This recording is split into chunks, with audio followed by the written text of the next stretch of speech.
Hello guys, this is your friend Shinobi Nexix 2.0 and we are back in new fanfic. What if Naruto was betrayed by Konoha and became a king? Part 1. A blonde-haired boy, no older than 19 years of age, awoke on a king-sized bed, the blood-red covers getting shoved over as he awkwardly sat up, the rays of the sun glared in his closed, blue eyes, a natural alarm clock signaled that the morning had arrived. With a hand he brushed his calm, lifeless-looking blonde hair out of his eyes as he rubbed his tired eyes. Last night really took strain on him. A muffled knock was heard on the large doors to his right. With heavy eyes he turned his head to face the noise. "Come in," the boy managed to yawn out, looking at the tall, slender old man who walked in. He wore a butler's uniform, his hair was a dark gray and was kept short, and bore a small mustache in the same color.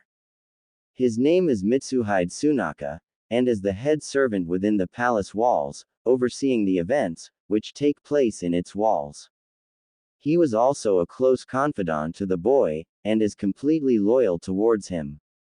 What should be most interesting about him is the fact he was once considered to be a great warrior back in his youth, and a true servant in the way of Bushido, the way of the warrior.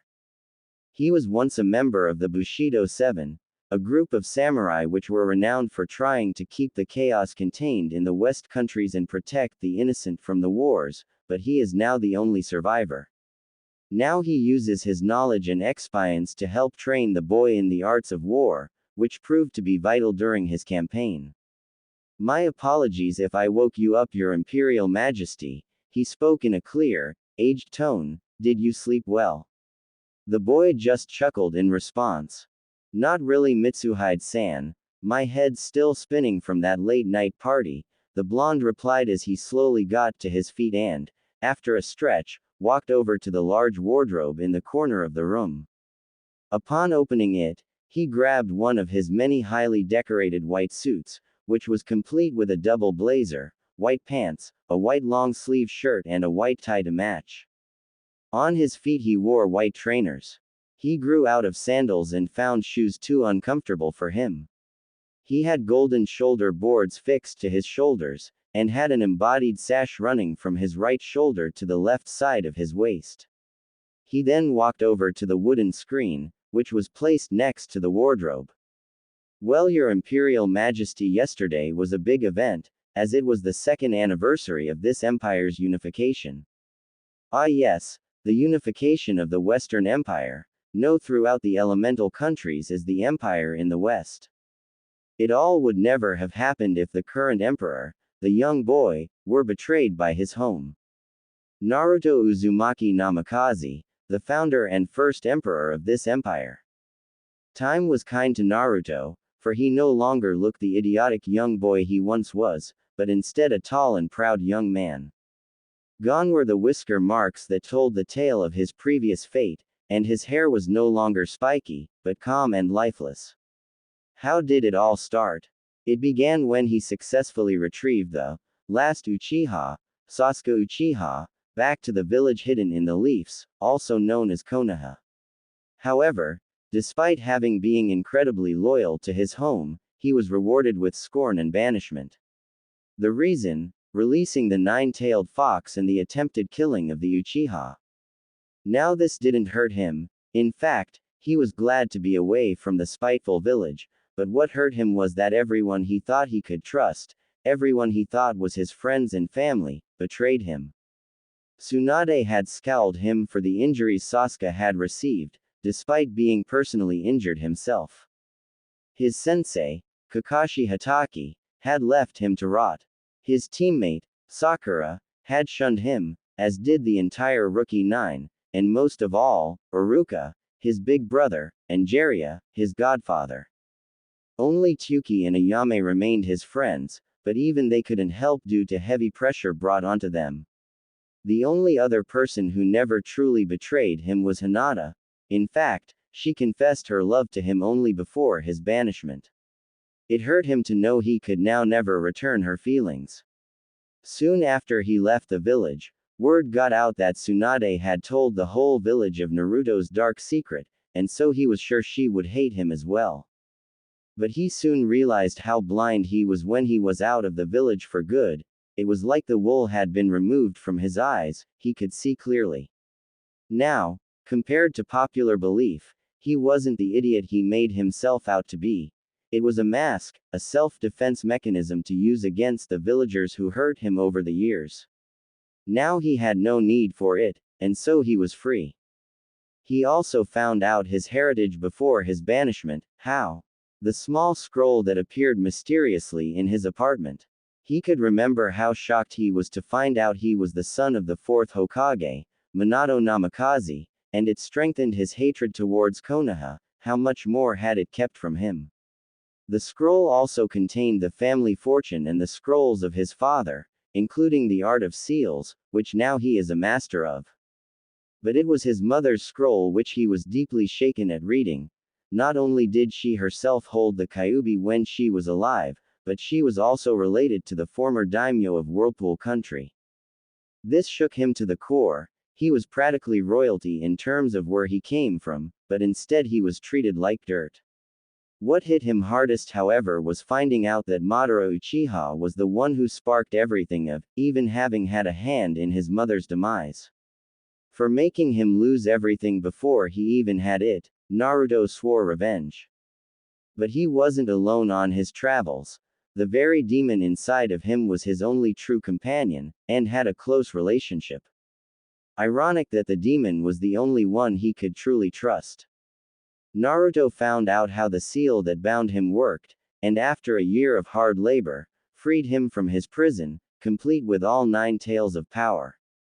Now he could have left Naruto to get his revenge on the one who controlled him that fateful night, Madara Uchiha, but he stayed with the boy, out of a sense of duty, and began to teach him many things, not just in the ways of ninja, but also in many other aspects of life. So this came useful when he gained an ambition which would make him the most powerful ruler on the continent. To the west of the known elemental countries, things were done much different in many aspects. This vast land, though far larger than the eastern counterpart, was also far less stable. The eastern countries were in fact the only place of stability on the land mass, and it was in small pocket compared to the rest of the continent, primarily due to the fact the eastern countries managed to settle down and develop. In the rest of the lands, dubbed by the East as the primitive West, things were different. Firstly, since the shinobi wars hadn't gotten near these lands, the population was higher because there were no great wars to diminish human life. Also, the first shinobi war saw the end of the samurai era as the dominant force, but only in the eastern pocket. To the west, both ninja and samurai worked together to create a strong, military force for which all the small western countries used. But the biggest difference was in fact a flaw of the western part of the continent. Unlike the east, where there was strong central governments that held power, such as the daimyos, the west was nearly a lawless and chaotic place.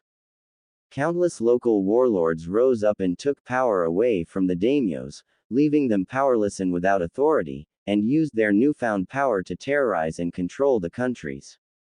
These warlords even sought to expand their power and declared war on other warlords, fighting over land and resources, especially in the northern parts. And while the wars were less frequent, it didn't mean they were less fierce. Instead, many small skirmishes were fought and many battles resulted in both sides losing many soldiers, and usually also resulted in the death of one or both warlords participating in the fight. However, there would always be another warlord who would rise up and take the place of his predecessor. Naruto saw the lawlessness of the land, and together with Kyuubi, sought to bring peace to the war-torn continent. He became first known throughout the land when he challenged and killed one of the most dangerous warlords, Nobunaga Oda, in a duel, a warlord who easily was one of the most powerful due to having the biggest size of territory compared to his rival lords. While he was considered a godsend to the people in the land, having liberated them from the vile warlord, to the other rulers it was a different story. To them, he was merely considered to be a young, naive fool going out of his depth, and was thus entitled by the other warlords and daimyo, as the Eastern Fool. How wrong they were. This did not stop him, however, and as he began to take on and defeat the neighboring rulers, one at a time. All the while he began to see changes in his old beliefs of battlefield tactics. The most prominent was that he no longer saw the prospect of having small-sized elite groups, or in fact a one-man army, like in the East, as prominent enough to bring victory. Instead, he saw that many, well-trained troops and new technologies that are coordinated and combined properly and appropriately could easily overcome any foe. This was seen in the skirmish of Nagata Ridge, which his forces defeated the forces of the infamous warlord of Yoshino Imikugara, using a combination of battalion formations containing a variety of archers, spearmen, and the use of explosive detonations to trap and destroy the enemy. Yoshino did not survive. A few years later he was arguably the most powerful lord in the West, after he swept through the other warlord lands, and like a selective plague killed many of the tyrannical lords. Of the course of his war, many coalitions were formed to try to stop his growing power. The first coalition was the only one to prove any challenge to him. Soon after, any coalition formed was simply swept aside. Finally, soon after the fall of Kyoto and the Ashikaga shogunate, many of the remaining rulers who had not fallen united in a grand, final coalition in a last gambit attempt to defeat the boy before he was able to solidify his power. But Naruto was no longer the hot-headed genin that came from the East, but now was a great strategist of near unrivaled skill. This was seen in the climatic battle of Nashogiro, the final great battle Naruto fought in the West. At the start of the battle, the blonde constantly outmaneuvered the coalition forces that sought to depose him. The coalition had many lords involved, and as such, while the battle went to and through, the turning point of the battle when he lured the hot-headed warlord Shiraya Takeda's forces, compromising primarily of cavalry formations, into the open plain, and destroyed them using a combination of the standing spear wall formations, to stop the cavalry in their tracks, and then having the archers' formations fire wave upon wave of arrows to bring them down. After this disaster of losing their primary cavalry force, the coalition began to crumble. Naruto's forces soon began to overwhelm their defenses one position at a time, before going to the final thrust to victory, claiming many of the coalition leaders' lives in the process. After this, their lands were easy to take. Once the coalition fell, there was never another coalition to rise against him. After seeing the climatic defeat of the coalition, many of the other rulers, which had not joined, thought it best to join Naruto rather than lose everything. After negotiating with them, the boy's lands grew as what remained of both warlords and daimyo alike rushed to swear loyalty to him, hoping that they would be able to keep their lands as reward for their loyalty.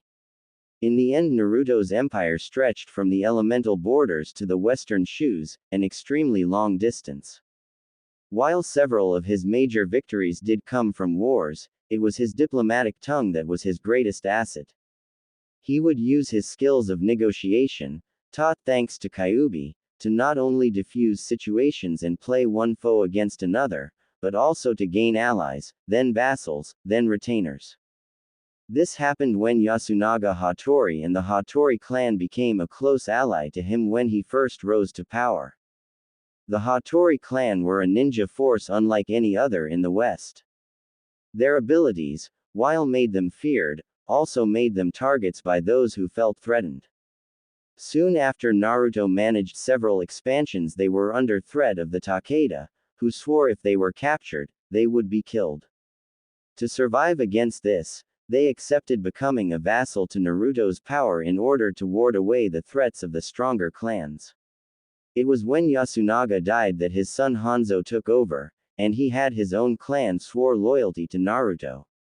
Examples of this also happened with the Sanada, Hojo, and Fukushima clans, which all in turn swore loyalty to him as his power expanded. His biggest form of support, however, was not from the clans, lords or daimyo, but came from the people of the war-torn lands. To them he was a hero, fighting for them, for their beliefs, and for their dream of peace. Some even rose up and tore down their ruling classes in order to side with the boy. And so, after nearly 5 years of unification, and seeing their own lives slowly begin to improve thanks to a peace never seen before, it was only natural that they would want him to become their ruler. Their emperor. To say Naruto was greatly pleased with his accomplishments, he created an empire that made the eastern countries combined look tiny in comparison. He took his place on the political stage with the other nations to the north and across the seas, and he gained many friends and comrades during that time. He also gained many new allies and warriors, who helped bring his country's military might to be an inspiration to others who looked in awe. However, even after all these accomplishments, the one thing that still eluded him was the thing he wanted most, which was denied to him all his life: a loving family. The empire itself, due to its vast size, had a great variety of different population densities, along with different ethnic groups. The empire was essentially divided into 5 regions. In the center of the empire was the capital, Kyoto. Here Naruto ruled the Western Empire in his palace. The palace was constructed by the vain Ashikaga shogun, who ruled the region with an iron fist and had much of the territory's resources used for his own pleasures. A large palace of great magnificence, it was built at the cost of those living in the city, draining much of its resources to build. Naruto was able to capture this city, and the palace, intact, and now used it for his own design. The 2 of the 3 most populated centers also were in the center of the empire, they being Osaka and Edo. The central region had little urban development, but it was the center of expanding ideas, and Osaka was considered the city of development for the empire, due to the large amount of guilds within its walls, which focused upon research and development. The third, Owari, was in the eastern region of the empire, and was a strong defensive base due to its close proximity to the eastern countries. The eastern region was a place with large rural areas with few urban towns and cities. These, however, were all fortified, as it was in the eastern region where some of the strongest warlords had made their base before Naruto appeared. The eastern region is primarily a military area due to its high population density, and most of the military forts being built for the empire were located in this region. The western region was by far the largest of the regions, and such was considered to be the most important after the central region. It had many trade ports within the empire, which brought in vast material wealth as well as knowledge from countries far beyond the sea. The city port of Xuancheng, which was considered to the region capital in terms of trade, was the most influential in these terms as it brought into the empire the majority of the foreign goods. The western region also held the highest population of the regions, covering both urban and rural areas. While not gathered, as there were few cities in the region, and none as densely populated as the 3 population centers, there were certainly many more small cities, towns and villages than anywhere else in the empire. However, 2 regions were a constant problem for Naruto, the northern and southern regions. Both had suffered severely during the War of Unification, but also new problems had arisen, both internally and externally, made both regions the hardest to govern, but also put strain on the empire's already low resources. There are 2 reasons why Naruto is intent on holding on to them, however. The northern region is highly rich in natural minerals. Great quantities of copper, ore, and gold were being found all over the north, and much more was being discovered. Some of this appeared shortly before Naruto's ascension, but after being persuaded by his advisors to search for any more mineral hotspots, the region was soon covered with many mines to extract these precious minerals. While the western region also held high quantities of minerals, the northern region's mineral wealth was considered to be more accessible. Soon the empire would benefit greatly when enough was extracted, not just from the northern, but also the western region. The problem was that it was on the border next to the religious Siren Empire. Tensions have been high between these 2 great powers and war seems to be close to inevitable. The southern region on the other hand was plain and bare, but this vast, empty plain, the location would be perfect for creating many farms and livestock. The people in the south were naturally rural, and so to create vast farms to help cultivate the empire's ever-growing demand for resources would prove vital in the years to come. The system of government that the emperor used to rule this immense empire was quite complex. At the top of the vast bureaucracy, it involved 3 branches, each with its own style of appointment and its own level of power. The first is to be the House of Representatives, but is more commonly known as the House of Commons. The reason for this is that the people themselves elected all the members of the House. Naruto understood the value of democracy when it came to ruling the land, so it was best to give the people a voice when it concerned their well-being, and also guaranteed his popularity amongst the masses. The second was the more prestigious Senate, which contained those who could be considered wise individuals, as all the members were experts in their own fields. This branch was appointed by the emperor himself, as it would be useful to have such experts in the government. Finally, the third branch was the House of Lords. This branch contained all the lords and high-ranking nobles, which had sided with Naruto during the wars, as a promise that he would restore their power if they joined. The House of Lords is considered to be the smallest of the branches, due to how few lords actually joined with the boy emperor, but it is in fact the one he works most closely with. While these branches did hold great sway over the empire, it was the emperor who held the most power, if all the power, as it was he who had final say over what decisions to take. In this form he was essentially an autocratic ruler, who wielded unlimited legislative and executive power, who had essentially delegated some powers to the branches to keep them happy. The emperor himself worked with a cabinet with individuals who worked on certain areas, such as agriculture and justice. Within this cabinet contained what was considered to be the leaders of the 3 houses, the Speaker of the Representatives, the Speaker of the Senate, and the Lord Speaker of the House of Lords. So far this form of government has been effective, and so it looked like it wouldn't change soon. And so 2 years since the unification of the western lands, Emperor Naruto Uzumaki Namikaze was getting ready for an important meeting with one of his daimyo allies, who had regained some of their former power under the boy's leadership, just as he promised them. Upon putting his tie in place and put a golden amulet on the top of the tie, he walked out from behind the screen and looked towards the sharp-dressed man. I must admit even in my youth we never had a party like that. I guess this is what peace and prosperity brings you, Naruto smiled at his old-aged head servant. Well, it goes to show what you can do when everything goes as planned. He turned to his chief servant. Shall we go then? He asked Mitsuhide, who bowed in response. Grinning, the boy walked past the man as he fixed his white gloves, which had strange markings on the back side of his hands, and headed to the corridor in the palace, his chief servant behind close him. Walking out, he gazed at those ready to meet him. Naturally, 12 huge figures stood at attention. These men are the Praetorian Guard. What greater bodyguard could there be to a ruler of Naruto's caliber? They are 12 among the greatest warriors in the empire, who are in fact rumored to be some of the first to bow before Naruto, and have been rewarded with his complete trust.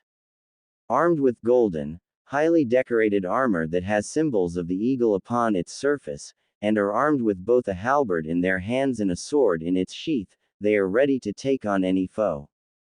These were created by the greatest of the empire's smiths that surpass even current modern achievements, and supported by magical seals to increase toughness and decrease the weight. It is said that even one of these warriors would even give a Kage a challenge in single combat, but that has yet to be seen. Eternally loyal, these men would literally, and gladly give their lives to protect the Grand Emperor of the West.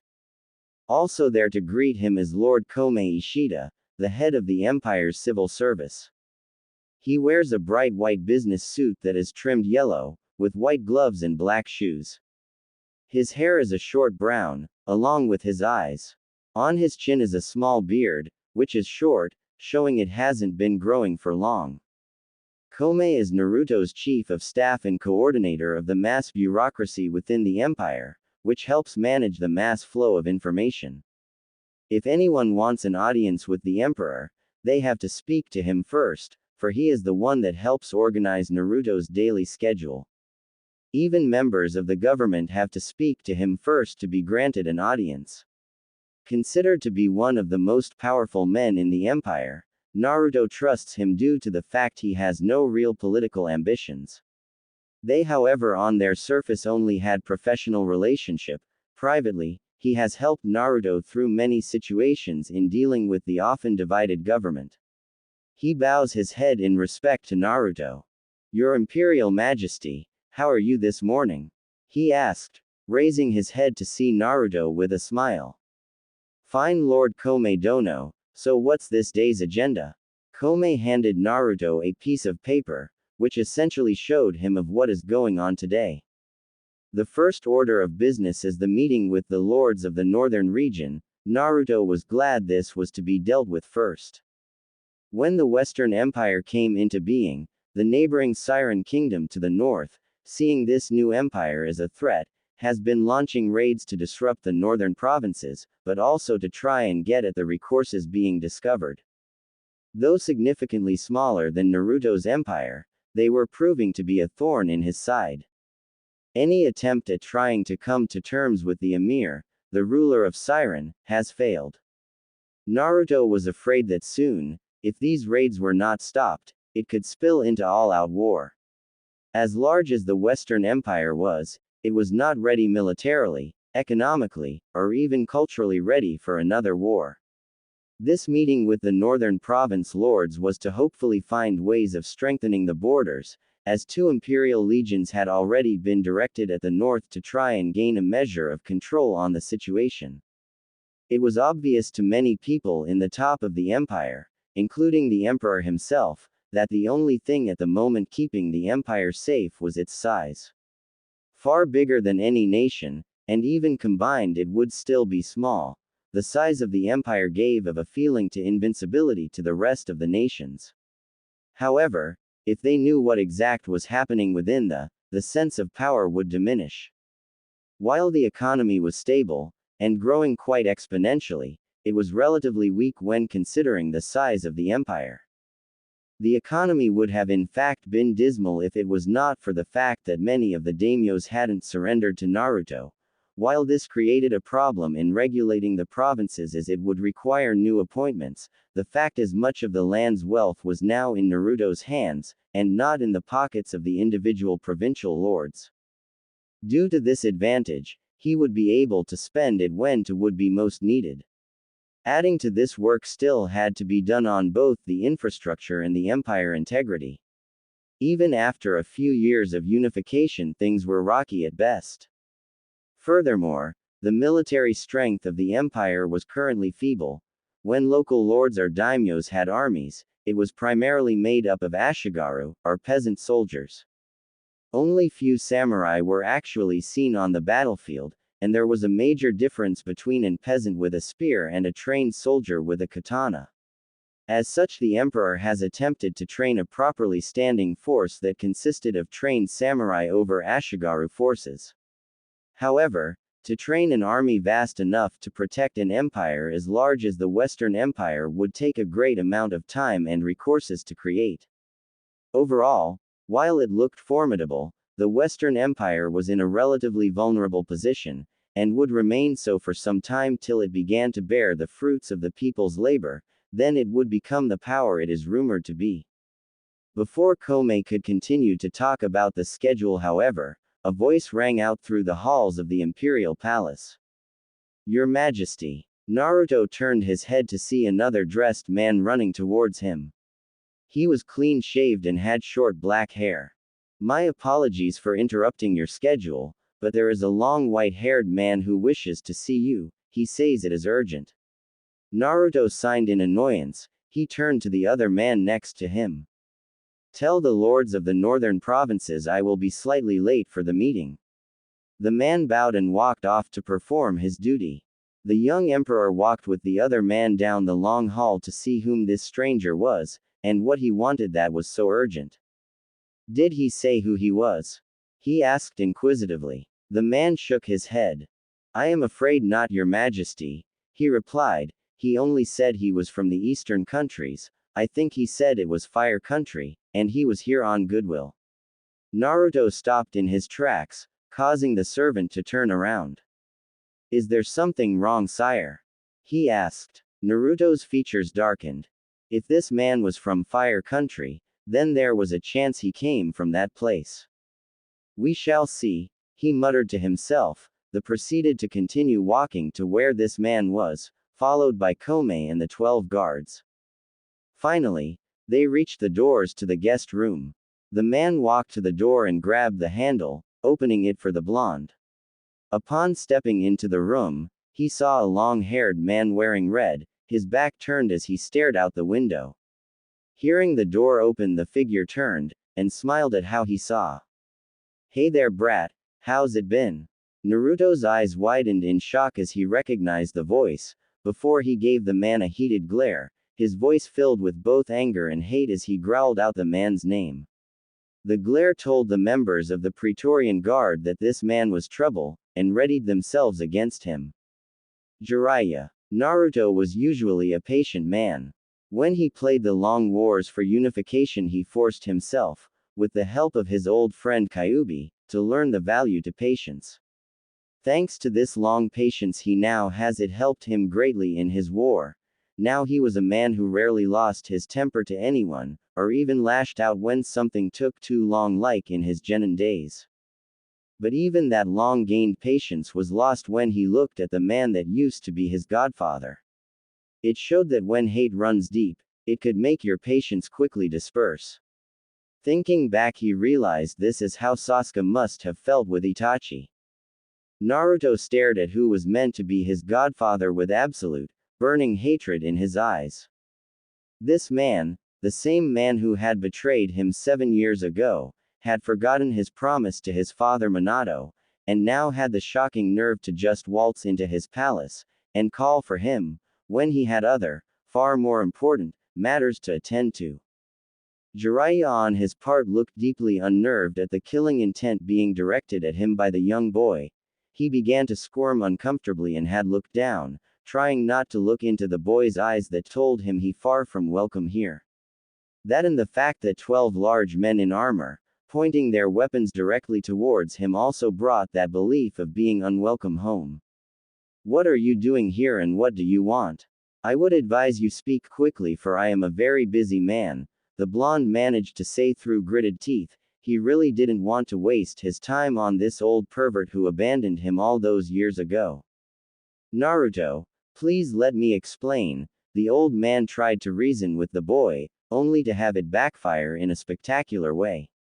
Explain. Explain what? Naruto finally let loose the raging currents of anger, making the old man suddenly feel small. Explain why you never appeared in the first 12 years of my life like you promised my father and mother. Explain the reason why they left me, like the rest of Konoha. Explain why you never told me of my heritage. Explain the reason you betrayed my parents' memory by not acting as a godfather. Explain why you think you can just appear in my palace univited. Jiraiya visibly flinched at the torrents of anger being directed at him, while at the same time Ishida and Mitsuhide both took steps back from the burst of anger. Never before had they seen their emperor so angry before. Now Jiraiya felt like a clown. He really was a fool to abandon Naruto in his time of need, when he needed a shoulder to lean on, a pillar of strength. Instead he abandoned him like all the others that were his supposed friends.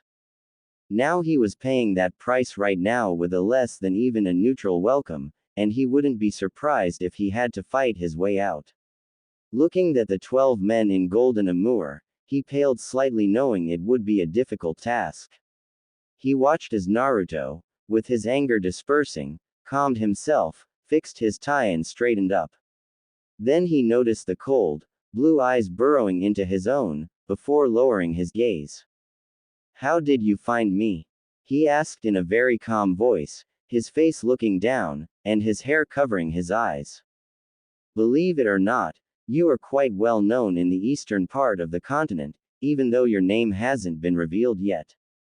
You are known as the Emperor of the West, first person to not only unite a majority of this unruly side of the continent, but to also create a grand empire which, even if the East united, would not be able to defeat. Hell, the daimyo of the East are in fact so scared of you that none of them dare try to challenge you, Jiraiya explained himself. You were also last seen moving to the west on the borders of Wind Country, and everyone here knows your name, so naturally it was easy to find out your location. Naruto looked up to his former sensei. I will admit your security is tough, it took me nearly forever to find a good reason for you to see me. At this Ishida glared at him. Well, it seems you managed to get by me, tell me what did you use? He asked in a polite, yet restrained tone. At this Jiraiya laughed nervously while scratching the back of his head. Well, I said I was on an errand of goodwill from the Fire Daimyo, as you can see I'm not. I apologize for the deception. Ishida glared at him a bit more before sighing. It seems since he is from the eastern side, he wouldn't understand what the respected way of asking an audience was. Naruto soon broke the silence. What are you doing here? And please, don't tell me it was, to see my godson. That excuse if one you don't have the pleasure of using anymore. Again the Sannin flinched at the cold voice of his former student, but again it was to be expected. I came to explain myself why I did what I did. Naruto looked up, shock visible on his features. The old man sighed. I admit what I did was wrong, and I did something that you would never be able to forgive me, but I did it so I could finally clear my head. Every time I saw you, I saw your father and your mother, and it hurt deep inside to see you so alike to them both physically and mentally. When the time came when you retrieved Sasuke, I just couldn't bring myself to help you, because I did in fact blame you for Minato's death. When I heard you got banished, I realized I made a huge mistake. I decided to do the right thing before I left you. I gave you your heritage. Naruto's eyes widened in realization. It was Jiraiya who planted the scrolls in his apartment. The Sannin continued his story. Seeing you leave the village, I finally realized my mistake, but I didn't go to see you because I knew you would hate me, and what happened just now proved that. Naruto snorted at this. You guessed right on that one, old man. Unfazed, Jiraiya continued. I also knew that for what I did Minato and Kushina would never forgive me, so I decided to do the next best thing. I decided to help you out from the shadows. The council on many occasions tried to put you in the bingo book, and also tried to send hunter nins after you. But I went to the Lord of the Land of Fire, as he was a good friend to Minato for saving his daughter during the Third Shinobi War, and I told him the whole story. Naturally he felt in debt to Minato, and so he went to the council personally to end it. Trust me when I say it was quite a show. Flashback. The council of Konoha sat in the dark, grand chamber deep within the Hokage's mansion. Standing in front of them all was the daimyo of Fire Country, who was their lord and master. The look on his face showed his obvious discontent of both them, and the Hokage, who too was present. To the council something very serious must have transpired for not only for the daimyo, the lord of Fire Country, to make his presence known, but also to have the features of deep dissatisfaction. Whatever the reason was, the council braced themselves for what was to come. A very reliable source told me that you are trying to put a boy in the bingo book, for the sole reason of being the vessel of the nine-tailed fox. I must ask this council if this is true. The council on their part were naturally shocked at what they were hearing. Hiashi was the first to regain his composure. My lord, he started, I am afraid that the reason for trying to put him in the bingo book is not that reason. While I do admit that it is a reason all on its own, it is not the main reason. The daimyo looked at him. Strange, he spoke, sounding confused, because I do believe that is the only reason, and only way you can put him into the bingo book. The council looked quite nervous at this. Firstly, your Hokage had banished the boy, so you cannot label him a missing ninja, as he isn't technically a ninja anymore. Secondly, you cannot have him placed as a criminal, because I can see no grounds in order to put him in as one. My third reason is in fact of political reasons. The council looked confused, so he decided to clarify. The daimyo of Wind in fact spoke about this Naruto with high regards, saying that he helped Suna's demon vessel, and also made him see his own fault in cutting their ninja's pay. Also, Princess Yukie of Spring Country also holds Naruto in high regards for what he did for her. So I do believe that if I was to allow you to put him in the book, then my own political influence with these two will begin to decrease, as well as those in the land of vegetables, and the land of birds. As you can see, I cannot allow this event to take place. The daimyo then stood up from his chair. The council was frozen, and they knew what was coming. I am ordering you, all of you, not to put Naruto Uzumaki in the bingo book for any reason. If I find that you have put him in, then the consequences will be extremely dire. The threat was hit home. Now the council knew they were powerless to try and get rid of Naruto. Homura tried to protest. But my lord, he yelled, he could easily join our enemies and tell them our secrets. Konoha is now in danger. The cold glare he received instantly shut him and whose fault is that I wonder? The council flinched at their lord's words. The daimyo stood up from his chair, and proceeded to walk out of the chambers. Remember that my warning stands, as it will be you who will pay the price. After this the chambers were in silence. Flashback end. Naruto looked at his godfather with complete shock. Both he and the daimyo of Fire Country did all that for him. A small smile graced his lips. Jiraiya, why I cannot forgive you for you abandoning me. I do thank you for both giving me my heritage, and for saving me from the council. The Sannin smiled in delight. He had repaired a small bond in their broken relationship, and although it was small, it was a start. He also noted that the guards were now at ease, which to him was a relief. I guess I must thank the Lord of Fire Country as well for getting me out of the to be added to the bingo book list, he added as an afterthought. Then a look of horror quickly appeared of his face before turning to the old man. Does Konoha know about me yet? Naruto asked the dreaded question. He was deeply relieved when he saw the Sannin shook his head. As I said, they know about you exploits, but not you identity. Apparently you are visibly unknown in the East. Only known as the Emperor of the Western Empire. Naruto was happy to know his identity was still a mystery. He could only imagine the horrors if they found out. They would be willing to bring Konoha to its knees if it meant his demise. He then looked at the Sannin completely seriously. That's not the only reason for you coming here to see me, is it? The Sannin nodded his head. Naruto sighed. This was going to be a long day. Tsunade was desperately trying not to rub her temples at the bickering of this council. They were dragged into a war with Iwa, Oto and Kumo in a war, which was easy to see it would be near impossible to win. Several over small countries had also joined in hoping to gain the spoils of Konoha. It was widely believed that Orochimaru managed to get the cages of lightning and stone to attack the village in the leaves, using their not-so-great past as leverage. Now it was a 3, if not more against 1 war, with Konoha looking to be the loser. And even if they did win, Konoha would find it incredibly hard to recover from the loss of lives and resources, which could take decades. Suna had retracted their alliance with Konoha shortly after they banished Naruto, and now they refused to give aid in the war, and the Princess of Spring also refused to lend a hand to the Leaf Village.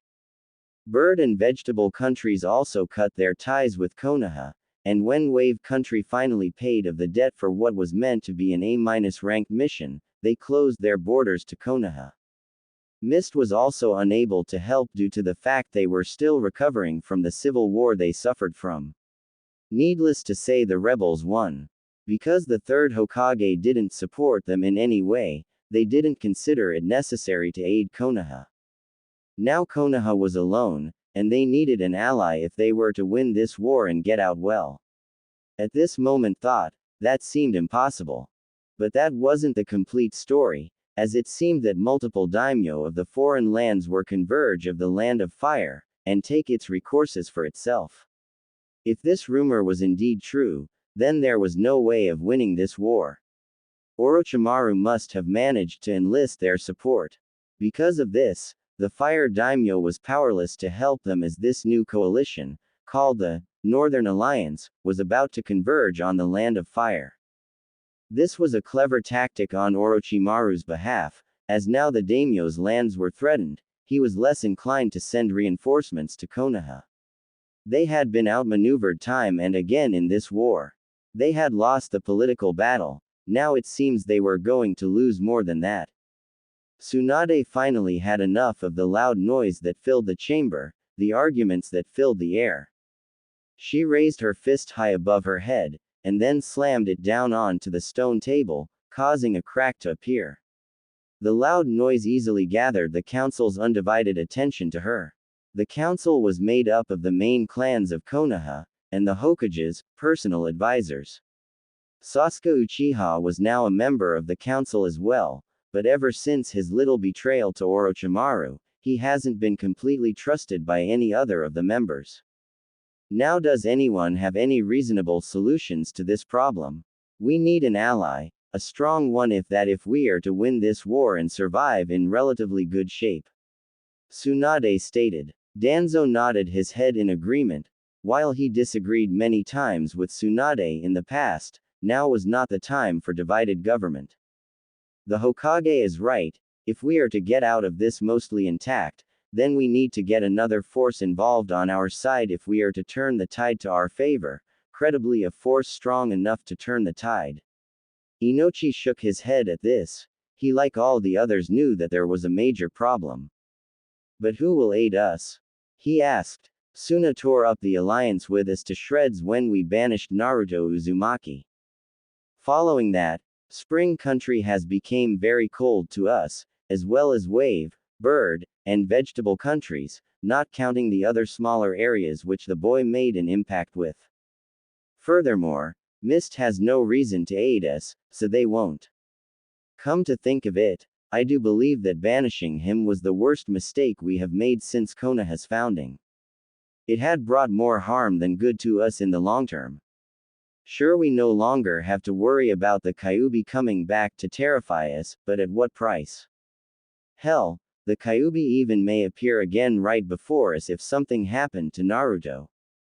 Many members actually agreed with the Yamanaka on these last points, as soon after the boy's departure, foreign relations began to plummet fast to an all-time low. Even their own daimyo seemed to be on the boy's side, forbidding them to place him in the bingo book or try to send ninja after him.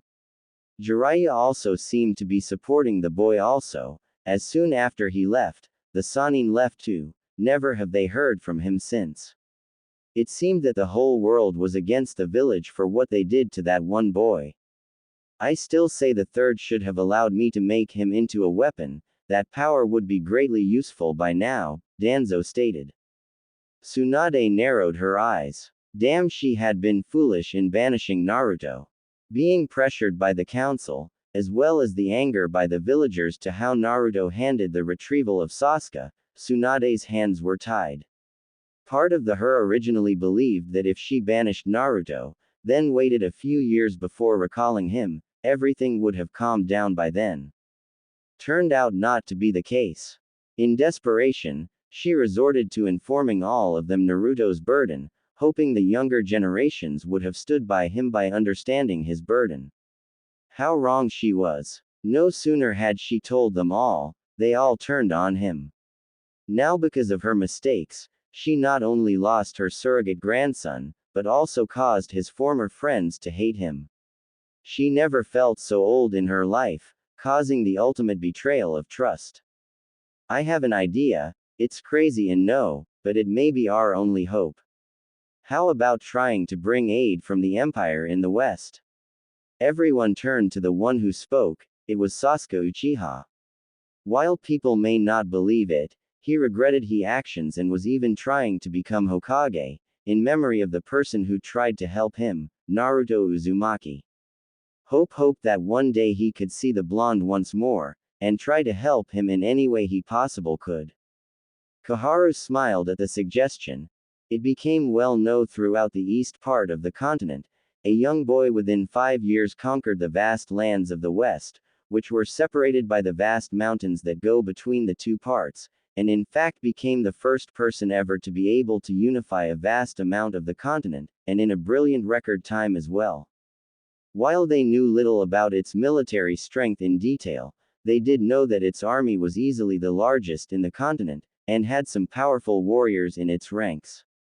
This had to be the case due to the sheer size of the empire. Yes, getting the empire as an ally would easily turn the tables in the war, and may even cause both Kumo and Iwa to surrender without a fight, as the emperor could have contacts with the daimyos of Lightning and Stone, and if the rumors were true, get them not to attack Fire Country. So it only made sense to try and get the emperor as an ally. One problem still remains, spoke Shikaku Nara in his usual dull tone. How can we persuade the emperor of the West to join in the war? They have no reason to. The Akamichi head nodded in agreement to his companion and friend. I must disagree with this idea. Everyone turned to Hiyashi. First of all, why do we actually have to give in return for our aid? Also, this is the West we are talking about. Do you honestly expect them to come to the rescue to an Eastern power, just because we ask them to? Furthermore, what do we know of the Emperor? For all we know, he could want Fire Country as a vessel in return for military aid. Many of the council began to look dejected at the last point. Becoming a vessel to another power would be humiliating. Tsunade sighed in annoyance. Well, it is worth a try. Regardless of the cost, we must seek aid. I for one am willing to serve a higher power if it means our survival. The Hokage spoke with authority. I will send a team of my choosing into the empire, and see if they can get an audience with the emperor, which should be easy as he does a lot of foreign and domestic affairs personally. Heishi looked to Tsunade with unfazed features. Does anyone know anything about this emperor of the West? Asked Shuza. Apparently the rumors which are circulating, he is open-minded and treats his guests with care, no matter who they are. And I also heard that their economy is starting to become one of the best as well, so it could be possible to also gain a trade agreement. Danzo replied. He sounds also to be an idealist. Being one myself, it's best to find out his motives as well. I would not rather have to worry about the West as well. Tsunade nodded her head to the old war hawk. It was reassuring to know that they were dealing with a powerful person. Well, I do believe that is all for today. Meeting dismissed. You are asking me to help Konoha. Naruto stared at the man in shock. He was asking for the impossible. Jiraiya knew he was pushing it, so he had to be careful how he moved, or it would end in a very bad way. I know what I am asking for you is a lot, Naruto, and I do understand that you want to protect your people, but war is going to come to you sooner or later, the Sannin explained. Naruto sighed in annoyance. Tell me, Jiraiya, why should I help a village that has scorned my very existence since the day I was born? He asked. The answer he got was simple. Because you are better than them, better than me. The man spoke in a calm and soft voice. You never once let your hatred rule your judgment. You never once left people alone when they were at their time of need. He then smiled. So show them you are better than them. Prove to them that you aren't what they think you are. Naruto began to rub his temples, looking to be deep in thought. Should he help Konoha? Would they accept him? Would they still hate him? Jiraiya hit home with his next sentence. What about Hinata? Do you still care about her? Naruto looked shocked at the name. Hinata. Hinata Hyuga, the girl who had confessed her love for him. But did she now see him as the demon fox? Or did she still feel something for him? But it's just not Konoha that's in peril, Naruto. The blonde looked up at him strangely. He saw the Sannin's face was one of seriousness. The whole of Fire Country is now in danger. His eyes widened at the news. How? He asked. Surely Orochimaru couldn't be that ambitious. Turns out that Orochimaru had enlisted the aid of the daimyos of Earth, lightning, and several smaller countries to his aid. Also, he's gained the alliance of many other small countries, promising them all part of the lands of fire if they cooperate, and so now a grand army is moving against it. It now apparently being called the Northern Alliance. Naturally, the fire daimyo is in a state, and we both know that he won't survive against this many odds. To be honest, it is a clever tactical move. With the daimyo forced to protect his own lands, he won't be able to protect Konoha, thus leave Konoha with no aid whatsoever. I can understand why you would be deeply upset with Konoha, but even if you don't help them, at least help the people of Fire Country. I'm sure in this current situation, the daimyo would pay any price to survive. Naruto was now conflicted. He did owe the fire daimyo for sticking his neck out to stop Konoha coming after him, but then he would be involved in a war that technically didn't involve him. He gave a deep sigh of annoyance. I'll think about it. Jiraiya decided to leave it there. While he was not pleased with the decision on only thinking about it, he was happy that Naruto would consider the possibility. A loud knock on the door soon brought all in the room out of their thoughts. Come in, Naruto shouted, turning his gaze to the person who entered. He was a tall, slender man, who wore a bright red suit, with a white long-sleeve shirt. He had long flowing hair that reached down his back tied in a ponytail and had a face that women could just faint over. So it's true that you are here, he spoke, his voice warm and soft. He then turned to Naruto with a confused look on his features. I thought you said you would never deal with Konoha again after what they did to you. The blonde again gave yet another sigh. He seemed to be doing that a lot this morning. Well, something came up that I wasn't expecting, unfortunately, and now a grave situation is developing in the eastern pocket. The redhead looked at the Sannin then smirked. Well, I must say it's been 19 years since we last met, Jiraiya the Toad Sannin. Said Sannin looked at the man with a questioning glare. How did he know him? Who are you? He asked simply. The long-haired man extended his arm as he did a fanciful bow. Forgive me, where are my manners? I have gone by many names over my 10,000-year existence, dear Jiraiya. But you know me, old man, as the Kyuubi no Yoko. The nine-tailed demon fox. Jiraiya's face was the picture-perfect example of complete and utter horror, a face that Naruto couldn't help but burst out laughing at the sight of due to how ridiculous he looked. Tsunade sat in her office, fingers interlocked in front of her face, Shizune beside her. Standing before her was the assembled team in which she hoped would prove to be the salvation of Konoha. Kakashi Hatake, Kurenai Yuhi, Kiba Inuzuka, Shino Aburame, Sakura Haruno, and Hinata Hyuga. Many of the selected group was of the former Rookie 9, and she picked each one for a different reason. Kakashi Hatake was a skilled Jonin, with over 1,000 jutsu and the legendary Sharingan. He would be a formidable opponent to anyone they met, and a good group leader of this mission. Despite being of a lazy nature, his experience was vital. He was also sensei of the now deceased Team 7, and knew the boy, Naruto Uzumaki, quite well. She secretly hoped that if they did encounter Naruto along the way, even though it was a slim chance, he would be able to convince him to return. Kurenai Yuhi, the Genjutsu mistress, would prove a valuable support by confusing the enemy with her illusions. She also would be a good second in command, also due to her experience, and her outlook on life contrasted that of Kakashi's, giving the group different options on certain matters should they arise. She was also a last column of support for Hinata, so she was also valued for that reason since she too was coming on this mission.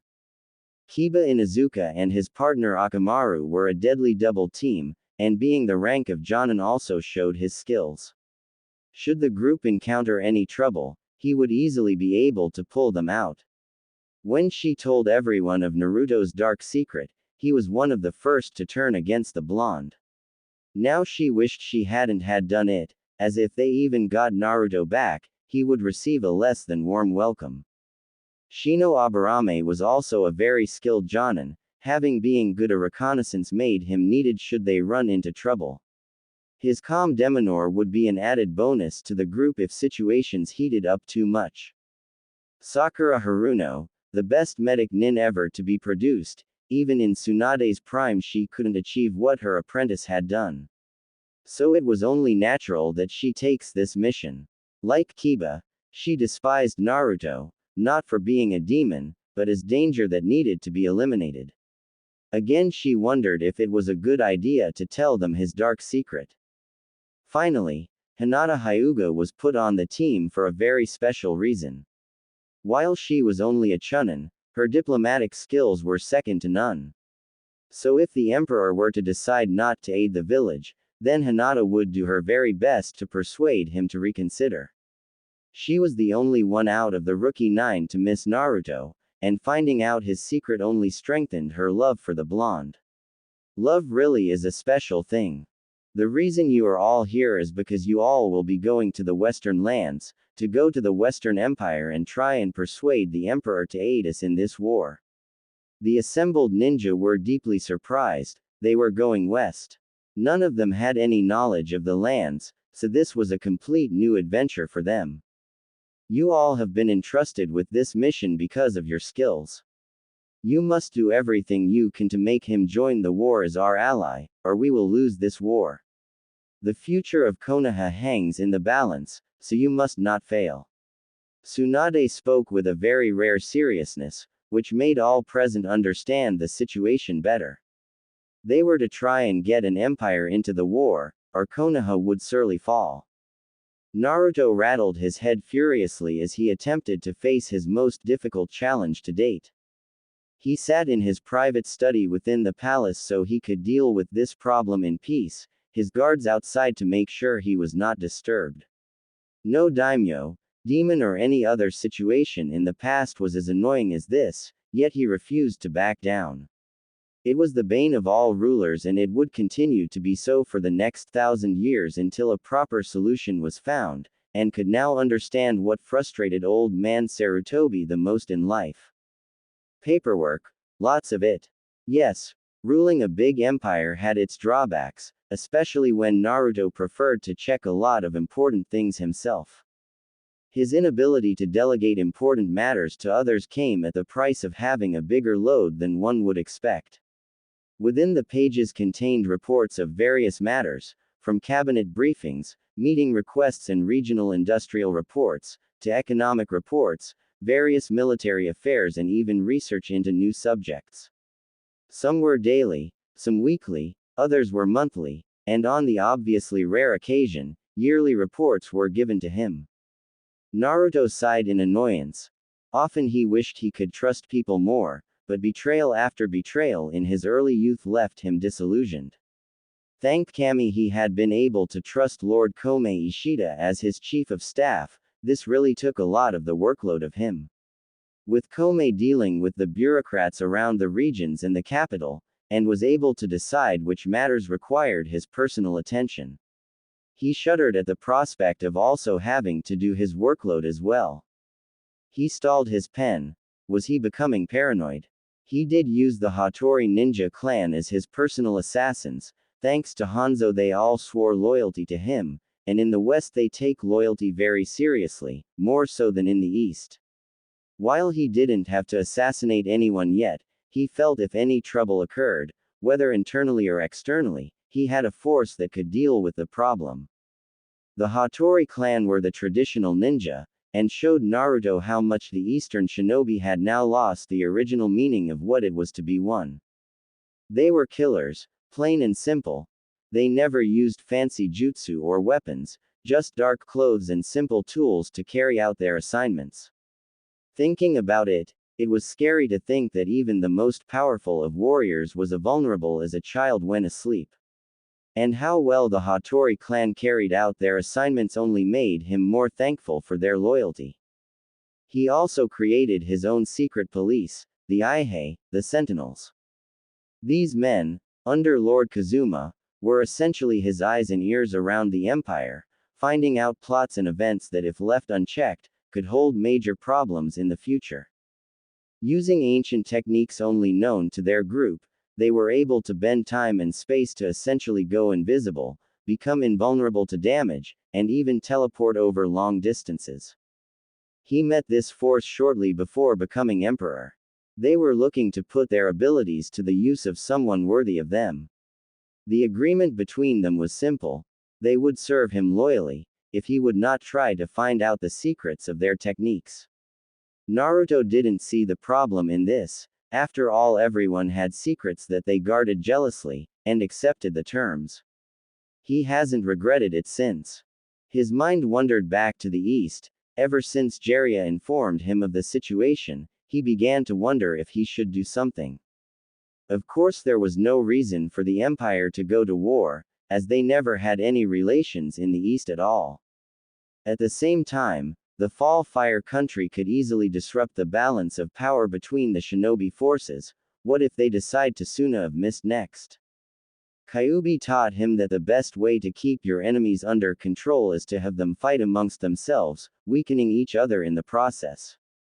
If Fire Country and Konoha were to fall, what was to say this new alliance would be bold enough to actually challenge the Empire? Perhaps for this it could be a good reason to aid Fire Country, just so they could keep tearing at each other's throats and not bother with the Empire. They would have good reason to. And they found out his identity. Iwa would want to have his head solely for being the son of the Yellow Flash, Minato Namikaze.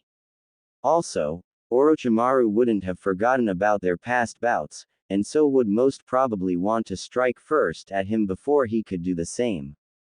Come to think of it, he also had a score to settle against Orochimaru. He was the one who essentially caused his grief of being banished by going for Sasuke, but also caused the death of the third Hokage, the only person Naruto truly trusted. But that was a personal vendetta, just like Konoha's. He wouldn't bring the Empire into war so soon after its founding. Several knocks on the brought Naruto out of his thoughts. Turning to see who was coming in, he saw Lord Kome standing tall at the door. Your Imperial Majesty, the cabinet meeting will be starting in a few minutes. Kami. He was so wound up in his thoughts, he forgot about the cabinet meeting today. He would have to finish the paperwork later. He had other things on his mind at the moment. Thank you, Kome, he replied as he stood up from his desk. After the meeting, could you call Lord Kazuma to my office? I need to speak with him on a matter referring to the situation in the East. Lord Kome knew which matter he was talking about, as he was there when Jiraiya made his appearance. Are you seriously thinking on getting involved? He wasn't jumping to conclusions, but by needing Kazuma meant he needed information, and that was usually not in the good sense. Naruto shook his head. Still thinking about it, he muttered, however, I do need to know what their plans are after they deal with Konoha and Fire Country. Okay, so he was being paranoid, but he was not going to let his hard work be ruined by the Eastern Shinobi, no way in hell. It's been several days since they departed from Konoha. The squad sent by Tsunade were, at this moment, traveling through Bird Country, crossing through the neutral countries to get to their destination, the Western Empire. It was a delightful feeling to know that not all the lesser countries had not joined the war as enemies. Konoha got quite hopeful when they saw that they didn't join the Northern Alliance. When they sent delegates, however, they too were turned down for aid. They simply wanted nothing to do with the war. Many in the squad, mainly Sakura and Hinata, were wondering what type of person the Emperor is. They all heard rumors of him being the same age as them, and rumors on his rise to power, but they wanted to see this Emperor for themselves. This left them to wonder if he was an arrogant man, or was he an idealist. Very few words had actually been spoken since they left Konoha, as all were pondering on the mission at hand. They felt a heavy burden on their shoulders. If they didn't gain the Emperor's aid, Konoha would surely fall. Everyone in the squad knew of Naruto's secret of being the vessel of Kyuubi, thanks to Tsunade, in a naive attempt to calm down the situation, informed them all of his burden. Most of their reactions were not good ones. Kiba saw Naruto as the Kyuubi incarnate, adopting the view of his mother, Sume, who hated Naruto for far deeper reasons as well. Sume was a good friend to Kushina, and blamed Naruto for her death. She never accepted him as her son, only claiming that he was now possessed by the demon. Needless to say, Kiba would kill Naruto if he ever saw him again, feeling deceived by the blonde. Sakura saw Naruto as a threat that needed to be eliminated for the safety of the world. When Naruto brought back Sasuke in his beaten state, Sakura believed it was unnecessary force needed to bring him back. Needlessly to say, little friendship she had with him, especially using that accursed power. Now, while she didn't see him as the Kyuubi himself, she saw him as an unstable threat that needed to be eliminated. Shino's view was unknown, but most reckoned he didn't trust the blonde anymore. Then again, he never got to know him. His bugs always seemed to warn him about Naruto when he was close by. Now he knew the reason for this uneasy feeling. While he had nothing against Naruto, his orders on the banishment were clear. If he ever returned, he was to be eliminated. Hinata, however, still loved Naruto. She secretly held the belief that he would return to Konoha for her. But now she was to be put in an arranged marriage with the son of a noble, increasing the clan's prestige. Even now they saw her as a weakling, and they showed it by making Hanabi heir to the clan. But that wasn't the blow that made her now hate her own family. Now she had to rely on Kurenai for support, for even her friends showed none. After a few hours of silence, Kiba decided to break the silence. So Hinata looked at Kiba. When this mission is over, do you want to go on a date?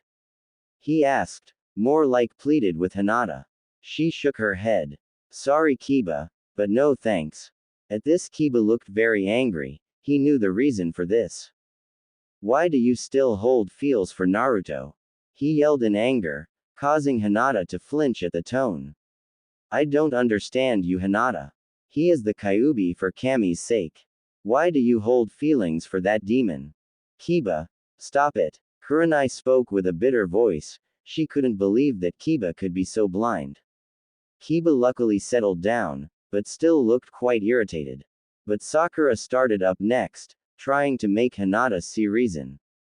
You need to let go of the past, Hinata, Sakura said in a smooth and gentle tone. He won't come back to Konoha, he's not welcome there anymore. Hinata suddenly got bold and looked at both Sakura and Kiba in fury.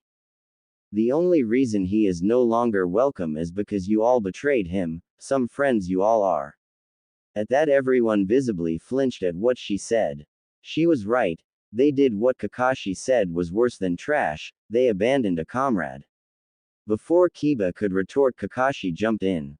Settle down all of you, he agreed with Hinata a lot, and soon after Naruto left the village he realized his own mistakes. The main one was that he left Naruto alone in his time of need, just like everyone else. Only Hinata now had the right to call him a friend, because they were not for what they did. He hoped that he could see Naruto again and apologize for his actions, but the chances of that was slim to none. They all stopped talking when they reached what would be the border, which divided both east and west. This would be the first time that Konoha Nin had traveled to the western side of the continent, and it was for a mission of great importance. Right, I do believe this cabinet meeting is now in session, asked Naruto as he sat down in his chair at the head of a large, rectangular table. Around this table were some of the most important men and women in the empire. Of course, you had the emperor. At his right was his chief of staff. To his left was the chancellor, who ministered the empire's finances. Down the table were the ministers of the various departments set up to minister the areas of their selected fields. These ranged from agriculture, to research and development, to culture and education.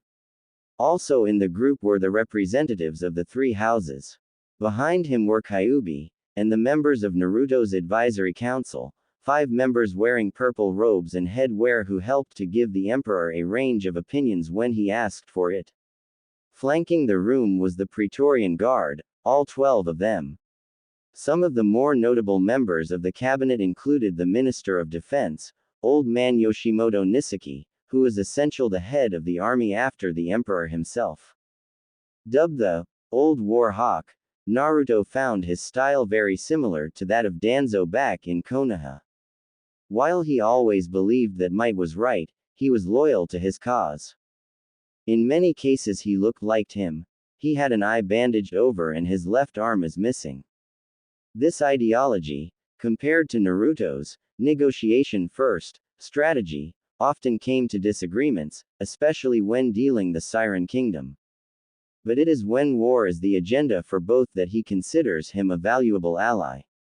He was a natural leader of men in times of war, and was an innovative general who liked to use new technologies to his advantage over his enemies.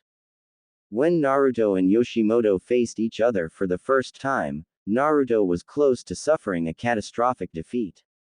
It was only thanks to Kyuubi that he managed to gain a small victory over the old man. Time and again they fought, until, at the end of Naruto's crusade, Yoshimoto swore loyalty to him, impressed at the boy's fighting spirit. Needless to say, he has been one of Naruto's strongest supporters, despite their differences. Another notable minister is the Justice Minister Kazuki Chosakabe. Being a common-born young man, he was brought into his position by his great understanding of law. Most of this knowledge came from the fact that he was completely a self-taught man. While because he was of common birth, the nobles looked down on him, they dare not speak out against him due to his position. Naruto was impressed of Chosakabe's track record when nominated by several influential people who had relied on his services beforehand. He had an influential role in writing the new constitution for the empire, which granted Naruto his autocratic powers, and was the one who interpreted the law on the emperor's behalf. He wore formal attire similar to that of a daimyo, wearing a loose gray coat with long sleeves and wearing a cone-shaped black headwear. Finally, there was the minister of the established religions, whose name is Kato Kiyomasa. He was a cheery old monk with a bald head from the southern provinces, and during the wars before Naruto appeared, he spent most of his time trying to help the people in his province. Due to his kind nature, he was very popular, so popular that the warlords dared not try to remove him in case of a severe backlash. When Naruto appeared in the area, he discovered this monk at work, helping those less fortunate. Both he and Naruto quickly got on due to their visions of peace. When the blonde became emperor after finally unifying the lands, he found that there was much religious discrimination happening all over the empire. This was due both to the rising popularity of Buddhism and the religion of Christianity brought by trade. In response, he appointed Kato Kiyomasa as the appropriate minister, thanks to his light-hearted nature, to help sort out the religious tensions within the empire. As such, for one of his religion, he wore the orange robes of Buddhism, but also wore over them another long-sleeved robe that had a red sash wrapped around his waist. Right then, what is the first order of business? Asked the young emperor, interlocking his fingers as he placed them on the table before him and setting the start of the cabinet meeting. Your Imperial Majesty, the Chancellor began, the first order of business is the economic stability of the southern provinces. In the southern region of the empire, he handed the teen emperor a piece of paper containing the details of the situation from his file. Naruto sighed in irritation as he looked at the report. It was the southern region that suffered the worst in the war. What brought it down to near poverty was by the act of the despotic daimyo, which had a firm grip over most of the region. When he saw he was losing the war, he ordered his men to impose scorched earth on the land. Farms, woodland, homes, buildings and livestock were all but destroyed. While Naruto won against his soon after, the damage was done, and it was at the expense of the population that Naruto gained his victory. Knowing it was primarily his fault for the situation they now endured, he aimed to restore the land to its original beauty.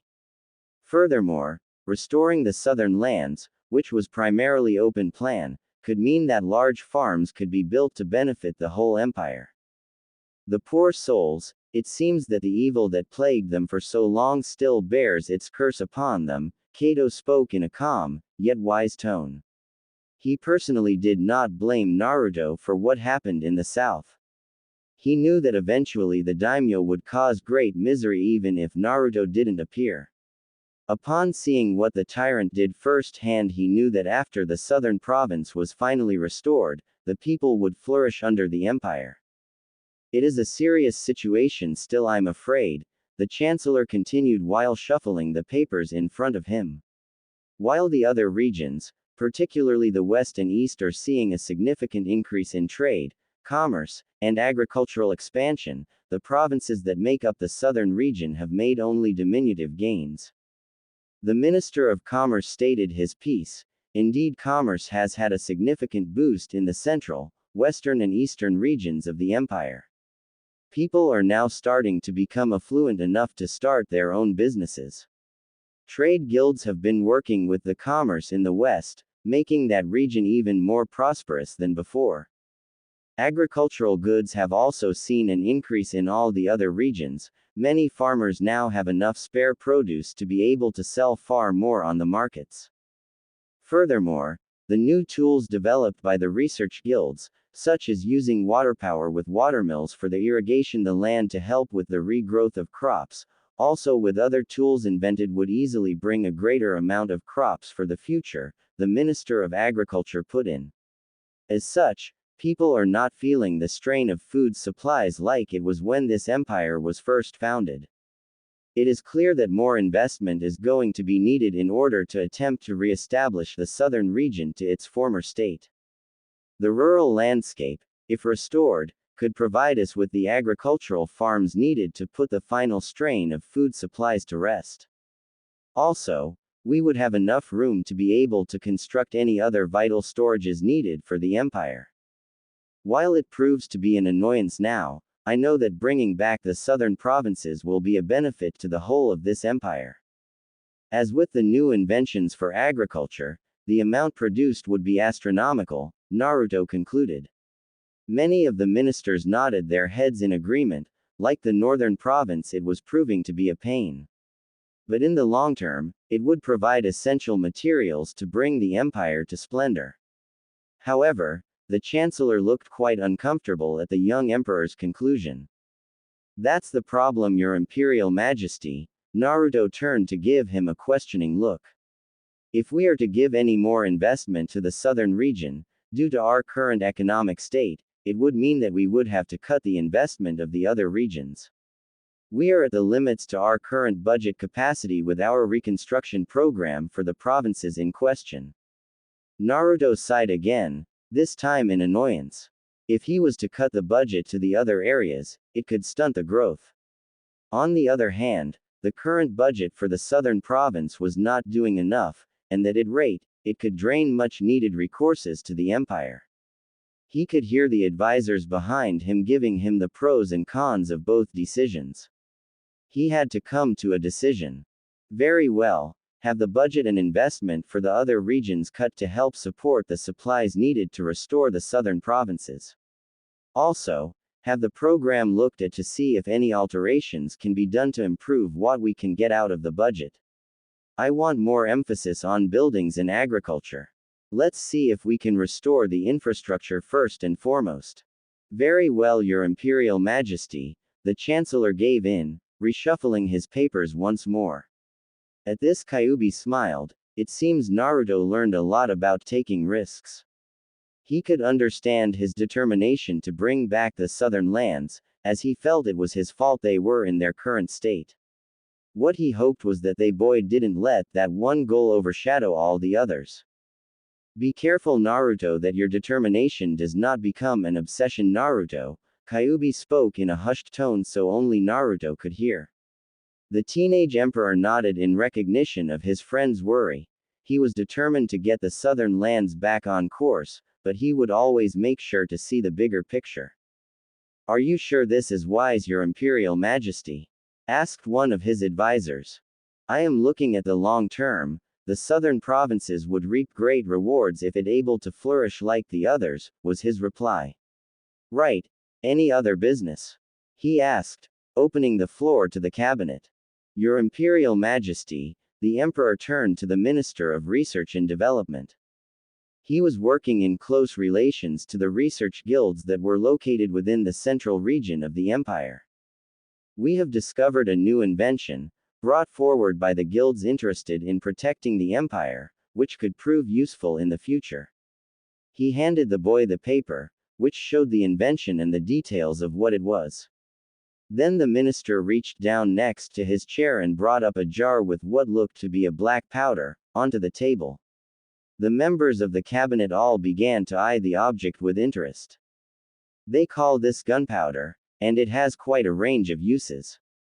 When ignited, it spontaneously combusts. As shown on the paper, if used within a tube and one end is sealed, it can hurl projectiles, depending on the size of the tube and projectile over distances far superior than that used with a torsion in a bow. At this the cabinet began to buzz at this information. The old war hawk smiled at the prospect of this new weapon. Even the Kyuubi raised an eyebrow at this. That's not all, it can also be used as an explosive device. If packed into a tight, hollow sphere, it can be thrown as an explosive device, the outburst of energy causing the shards of the sphere as shrapnel. Also, if you add metal pellets to the equation within the sphere, then you have something, which can take out large groups of infantry. Furthermore, if enough of this powder was massed, the power behind it would be greater than that of an explosive tag. At hearing this, several ministers looked unnerved at the prospect of something more powerful than what was used for the past 3 centuries. However, Yoshimoto was close to foaming at the mouth, for now he had a new invention that would carve a path through the Empire's enemies. Well then, may I ask when the armed forces received the formula to create this powder? Asked the Minister of Defense. Whenever His Imperial Majesty says it time, was the Minister of Research's reply. All eyes turned to the young emperor. Naruto was wary of allowing the old war hawk a new weapon due to his radical nature. Being a man who believed might was right, that the end justified the means, the teenage emperor had to keep him on a leash, so to speak, to keep him in line. However, this new invention would be incredibly valuable, and he had to admit Yoshimoto would use it to full effect. He noticed Kome lean towards him. We should not pass up such an opportune weapon that would give us an advantage such as this, Your Majesty. Turning his eyes to his old comrade, he saw Kyuubi nod his head. I agree with Your Imperial Majesty, this would prove advantage against our enemies. I suggest we trust Lord Yoshimoto with this new weapon, Naruto's advisory council informed him. After a few more seconds of pondering, he came to a decision. Very well, Lord Yoshimoto, I'm entrusting this new powder to use it to the best of your military knowledge. I know that out of all of use, you would know how best to use this new invention for the benefit of the Empire. The old man bowed his head to Naruto's decision. He was pleased that he was trusted enough to use this potentially dangerous powder. He was well aware how little Naruto trusted him due to their past, and especially some of the decisions he had made. Even after seeing the benefits of joining Naruto, and was rewarded with a position within the cabinet for his vast military skills, he still came into conflict with the emperor on several occasions. Idealistic men usually do. Right, what else is there for this meeting? Naruto once again asked. Your Imperial Majesty, Naruto turned to the Minister of Culture. I take it there is still serious tensions with the Siren Kingdom to the north. Naruto, however, immediately knew what he was going to say. I know what you are going to say. You are not the first to bring this proposal to me, but the answer is still no. The minister looked downcast of the proposal being dropped. He, however, knew not to push an agenda when His Majesty made his mind up beforehand. Your Imperial Majesty, have you decided yet what action is to be taken with the East? Kome asked, seeing this important. Naruto sighed at this. He was still in conflict on what to do. Your Imperial Majesty, one of his advisors began, if this Northern Alliance was indeed to defeat Hai no Kuni, then the balance of power would shift dramatically. I don't think I need to inform your Imperial Majesty of what could be the consequences of this. Indeed, the balance of power in the East was what could directly affect the safety of the Western Empire. Chosokabe began. If Fire Country and Konoha were destroyed, then the Northern Alliance, led by this Orochimaru, would be the only dominant force in the East. This must be dealt with in some way as the Empire could be in peril. With that in mind, Naruto remembered what Jiraiya said to him when he told him of the situation.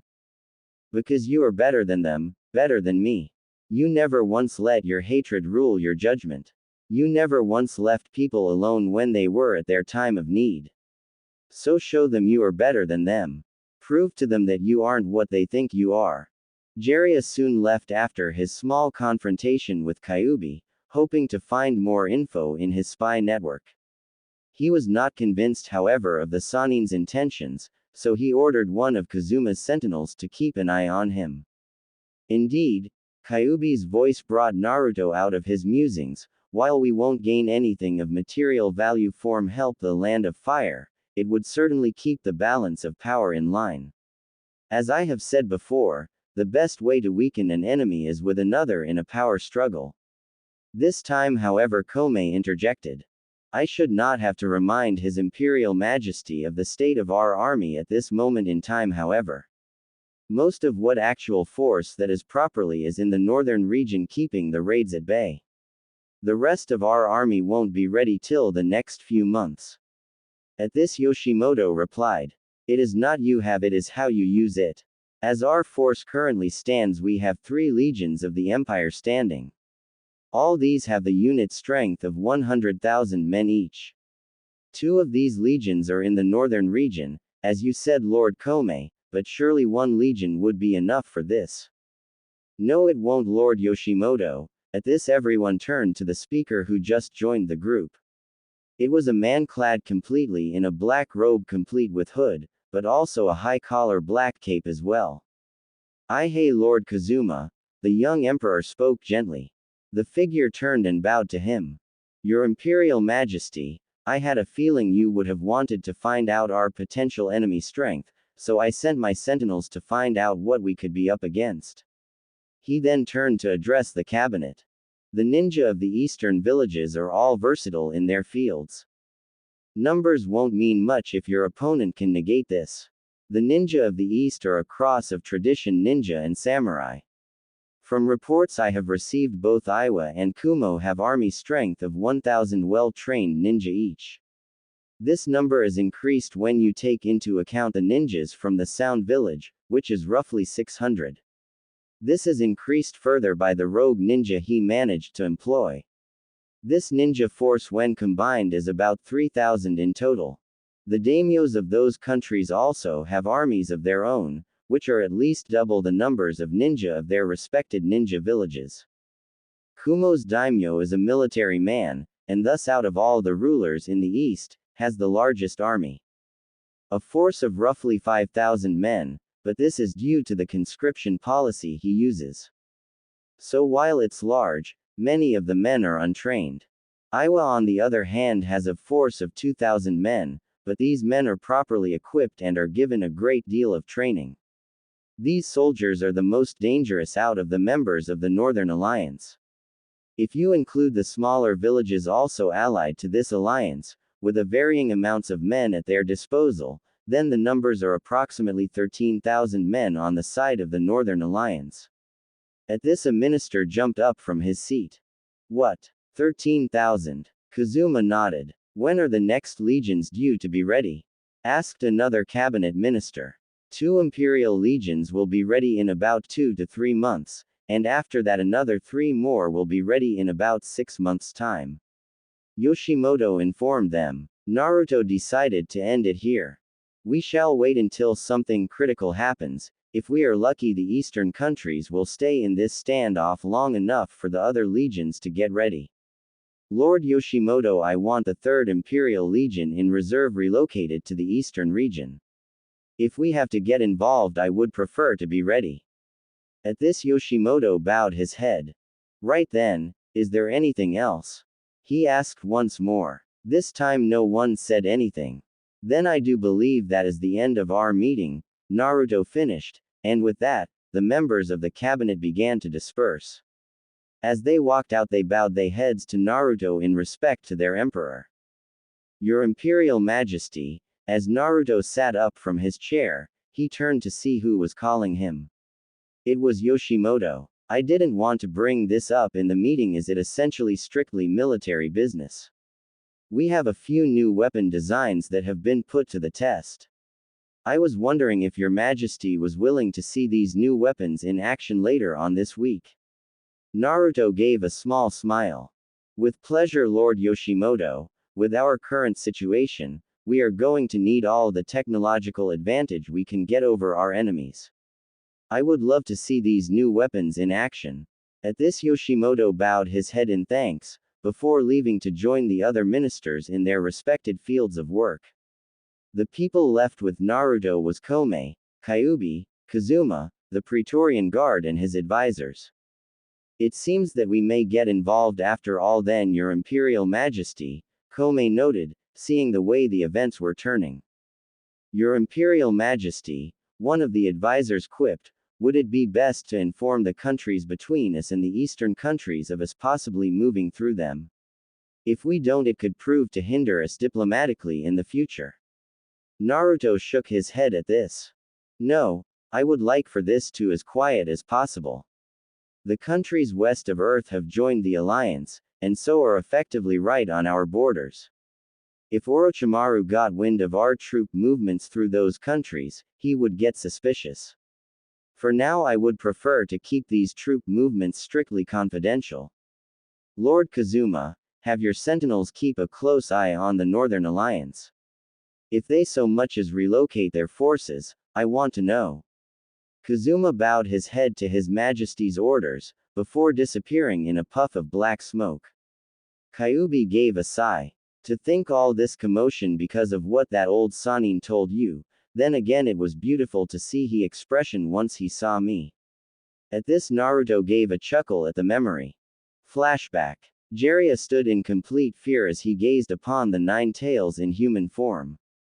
This was the Kyuubi. Looking to the right he could see Naruto was almost on the floor laughing, having to use the table to support himself.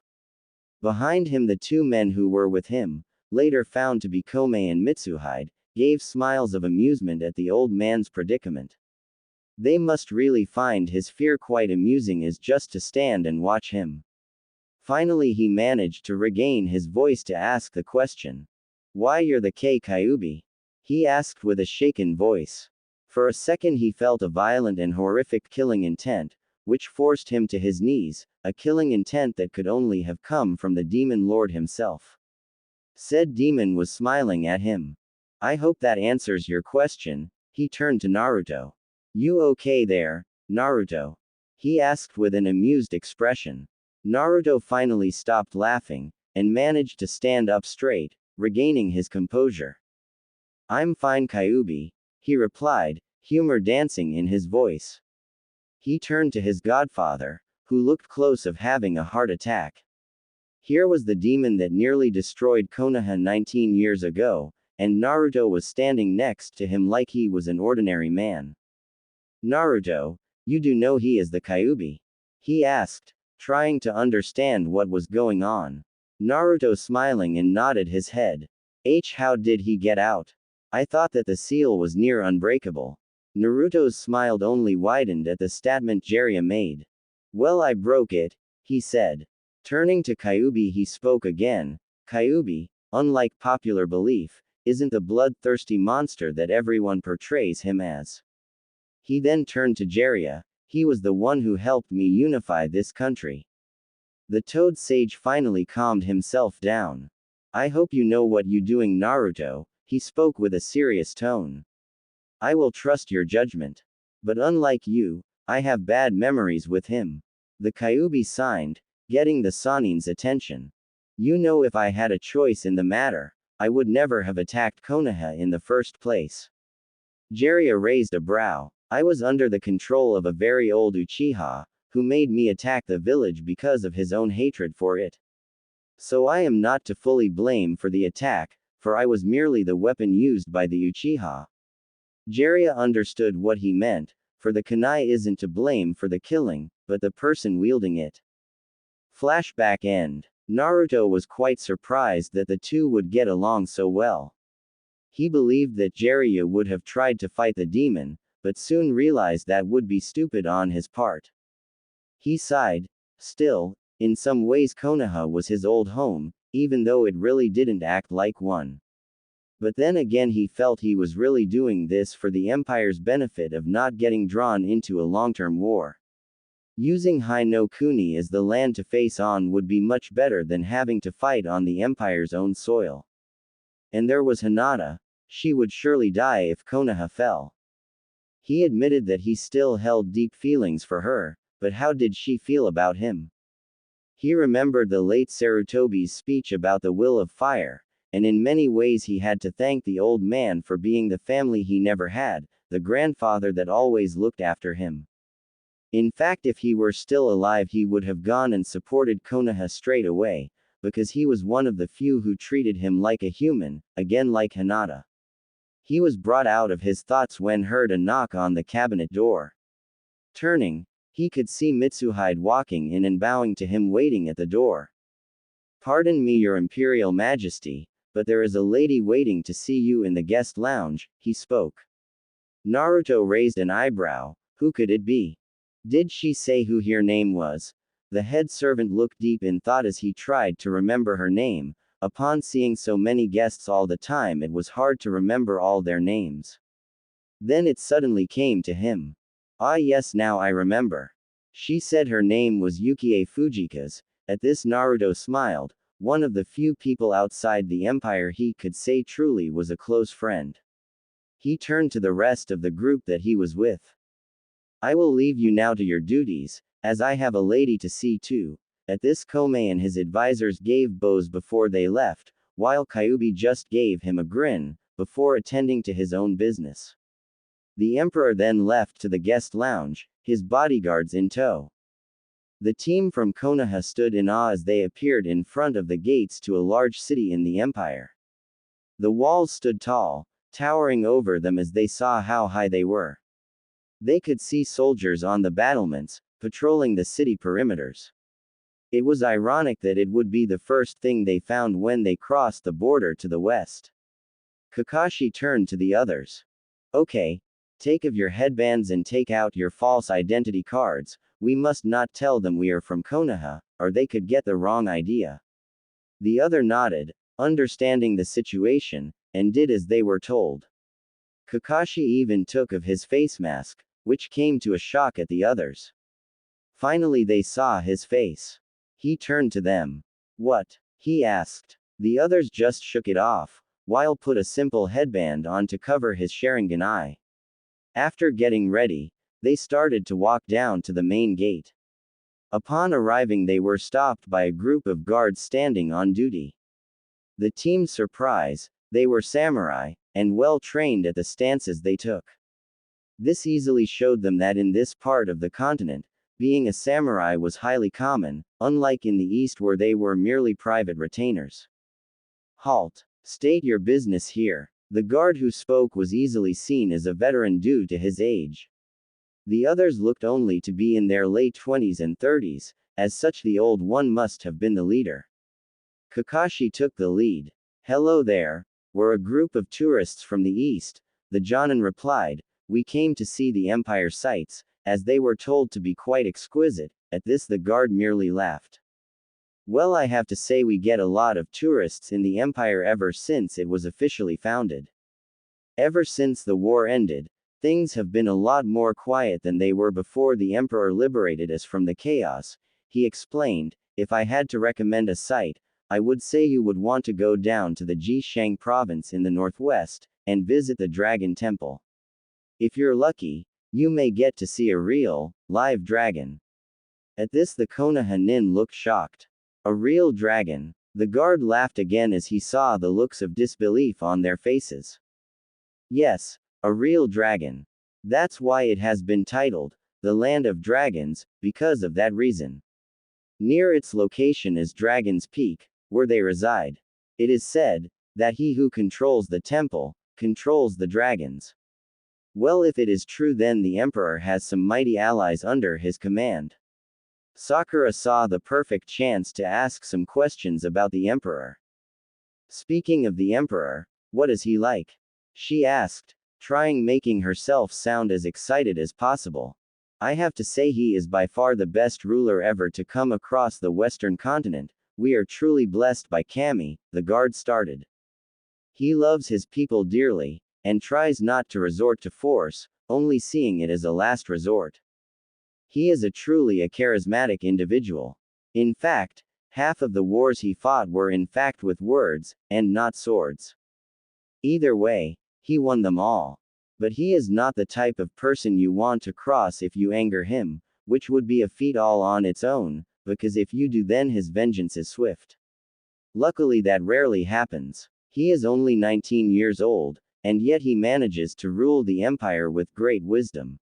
Mind you, I think his companion has something to do with that. Kiba raised a brow. Companion? He asked, intrigued that there may in fact be a hidden power behind the throne. Yes, when His Imperial Majesty first appeared, he was accompanied by this strange character in red, a very mysterious person. He looked human, but I could swear on my life that he wasn't what he viewed himself to be. I can remember watching him fight during the wars. He would take countless warriors on single-handedly, and would dispatch them all with ease. I tell you, no, he is a force to be reckoned with, and not one to have as an enemy. But the emperor seems to trust him a lot, being one of his personal advisors and all. Will we be able to see him? Hinata spoke, trying her best not to stutter. Well, he does hold public speeches once a month, talking about the current events that are usually important. In fact, the speech that was on some days ago was the speech of the anniversary of the empire's unification.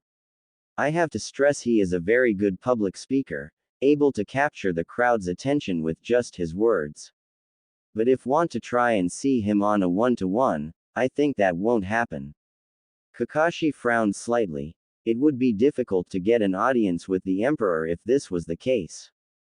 Do you know where we can get a map of the empire, so we know where we are going? At this, a younger guard reached into his pocket, and pulled out a folded map, which he gave to Kakashi. He thanked him for the item. Now, before I can let you in, can we see some ID? The team pulled out their fake ID cards and showed them to the guards.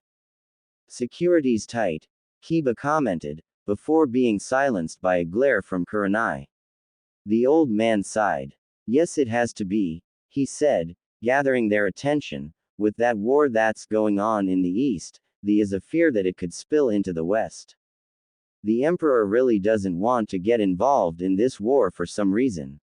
Maybe it's because he wants to protect his people from a war that is not ours to fight. Then again, it could easily spill over to this side of the continent.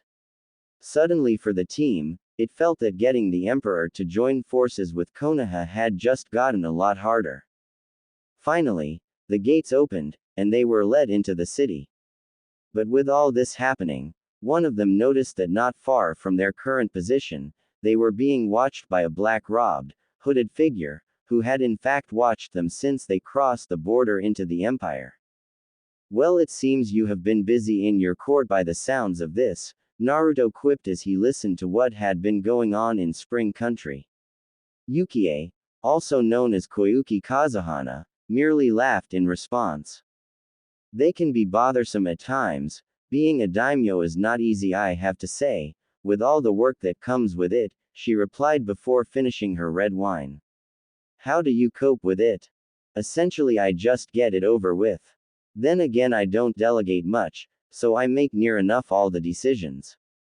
Call me paranoid, it's just I don't want things to go wrong in someone else's hands. How do you get so much time if you work so much? Ah, I get it, you simply put it off. A ruler shouldn't do that, she scolded playfully, waging her finger at the same time. Naruto merely smiled at Yukie as he poured her another drink of red wine. After the mission to Spring Country, the two had remained good friends. Yukie went as far as to cut all ties with Konoha when Naruto got banished, causing a huge blow for the village. When she found out Naruto became the Western Emperor, in which she was the first to find out his identity, she visited him regularly when she had some free time of being the daimyo. She was one of the few people outside the empire he could fully trust with his feelings, and had his complete trust. You know, I still cannot believe you want to star in Jiraiya's Ika Ika movie. At this Yukie laughed. Well, I thought it would be an interesting experience. Naruto smiled as he took a sip of his wine. You don't know how much of an experience you are going to get, Yukie-chan. She blushed at the comment made by the blonde. Naruto's smile only got bigger as he saw the look on her face. A knock on the door unexpectedly interrupted the two. Naruto turned his head to the door. Come in, he shouted, and with a silent creak the door opened, revealing Kazuma walking through the door. Naruto's face suddenly turned serious. What is it, Lord Kazuma?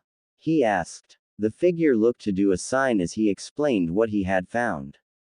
Your Majesty, one of my sentinels discovered a group of Konoha ninja posing as tourists that have just entered the city of Hyogo in the Kinki province, eastern region. At this, Yukie gasped as she put a hand to her mouth. Naruto's eyes widened in shock, then narrowed in anger. Show me, he ordered, his voice barely able to contain his fury. The leader of the sentinels extended his hand, and a large, blue sphere appeared in front of him. In the sphere it showed the faces of the group who entered his lands uninvited. Naruto instantly knew who they were, and his anger increased tenfold. How dare they just walk into his realm like this uninvited? Especially them. Bring them here, I want to ask them personally what the hell they are doing here in my lands. The team from Konoha tried very hard to navigate through the busy streets. Thanks to the map the guard gave them, they would be able to find a hotel in which they could stay for the night, as well as tourist information to get another map so they can travel to the capital, and try to seek an audience with the emperor. As they walked past, they saw that much of this place wasn't much different from Konoha, as they saw similar shops and people wearing similar clothing. What they did find different though was from time to time, they would pass a two-squad patrol that consisted of black armored samurai. Kakashi had to admit, the only reason why the samurai had come close to dying in the east was because of a quick change, and that change can easily have an opposite if another shinobi war took place. Akamaru, Kiba's partner, didn't like the crowded streets, which could be easily told by his whining. Must because of the small room available. Kiba did his best to comfort his canine companion. So Kakashi, do you know where we are going? Kurenai asked. Kakashi turned his head to face her. Yes, all we need to do is to turn right at the next corner, then we will be at our destination, the Jonin replied. Kurenai suddenly felt fast movement, and quickly spun around, gathering the other members' attention. What's wrong, sensei? Sakura asked. She got her answer when she saw a group of about 10 samurai running towards them. Stop right there, one of them yelled. The Konoha team got into a defensive stance. All around them the civilians tried to get away from the group, making a large circle around them. The samurai encircled the group, spears drawn and pointing towards them. Kiba growled, and was about to charge, but a hand from Sakura stopped him. No, if you attack, it could make matters worse, she pleaded. Kiba understood, and decided not to attack. They were here for an alliance, not to make war. You will come with us. Konoha ninja, the team froze. They had been caught. Before anything else happened, a black hole appeared in the ground near the samurai. A hooded, robed figure appeared from it. The sight of him caused the crowd to muttering to one another. It's one of the sentinels. The emperor's eyes and ears. What is one of them doing here? All the muttering stopped when they felt a wave of demonic killing intent. But to Konoha it felt all too familiar, especially to Kakashi. No, it couldn't be. They got their answer from a loud demonic roar, and suddenly a giant red fox of about 8 feet crashed to the ground, landing next to the seeker. It had 9 tails. The ninja from Konoha were now paralyzed in fright at the sight of an ancient adversary. Kyuubi, Sakura muttered. How was this possible? The fox burst into flames, and as quickly as it appeared, it died down, revealing a tall red-haired man in a red suit. Kyuubi-sama, one of the samurai yelled, standing at attention. The other followed his example. The fox-turned man gazed upon the ninja, and sneered with disgust. Just like Konoha to just walk into places uninvited, as if they own the place, though his voice was soft, his tone was harsh. Kiba was the first to recover, and retorted. What's it to you, demon? Or should I say Naruto? The crowd started to murmur, what is he talking about? Kyuubi growled in annoyance. This boy truly was a fool. Let me tell you this once, fool. Naruto and I are completely separate in titles. Don't get the jailer mixed up with the prisoner. Kiba was in shock. Naruto wasn't the Kyuubi. The demon signed in what seemed to be boredom. At any rate, His Imperial Majesty has asked me to bring you to him alive and in one piece. Trust me, if he ordered it, I would kill you all in a heartbeat. The team looked hopeful. The Emperor wanted to see them. But they did know, however, it was all for the wrong reasons. Kyuubi turned to the sentinel standing next to him. Could you open us a portal to the palace? He asked. The seeker complied by summoning a large rift for them to travel through. Kakashi nodded to his team. They would go quietly. They were, after all, uninvited guests in another land. Without any force they walked through the portal, the Kyuubi in tow. They could only stare in awe at the sight they gazed upon. The architecture of the palace was nothing they ever saw before. It truly was fit for the emperor. The building easily overshadowed nearly every other in the whole city, it was that large. Kyuubi turned to the ninjas. I don't know what your purpose is for coming here, but I should warn you, know that His Majesty is not happy with your little infiltration of his lands. He spoke with a serious tone.